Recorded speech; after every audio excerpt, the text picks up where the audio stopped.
Paper উড়িয়ে নিয়ে চলে যাচ্ছে। পেঁপেগুলো কলা পাতা দিয়ে ঢেকে দেওয়া হয়েছে, এত ঝাড় হচ্ছে। পেপার খুলে গেছিল, আবার এই যে পেপার লাগানো হচ্ছে। একটু বৃষ্টি থামা মতো হয়েছে। আমাদের এইভাবে ভিজতে ভিজতে আজকে বাড়ি যেতে হবে। দড়ি দেওয়া হয়েছিল, দড়ি কেটে নিয়ে একদম পেপার আসে, প্রচুর পরিমাণে মেঘ। মনে হচ্ছে না যে আজকে থামবে, মনে হচ্ছে সারাদিনই হবে। এই দেখুন এত বৃষ্টি হয়েছে, পট দিয়ে পানি সব এই যে চলে যাচ্ছে নিচে। আর ওই যে বোঝা তুলে দিয়েছি একটা জরি মাথায় দিয়ে, ব্যাগ মাথায় নিয়েছে, নালি ওলগুলো ভিজে যাবে, আস্তে আস্তে কষ্ট হবে।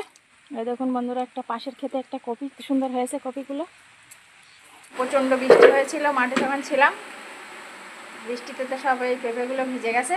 এই তাই এখন বাড়ি এনে পাকার হাওয়া দিয়ে শুকানো হচ্ছে, নাহলে এই আটাই ঘেঁটে যাবে।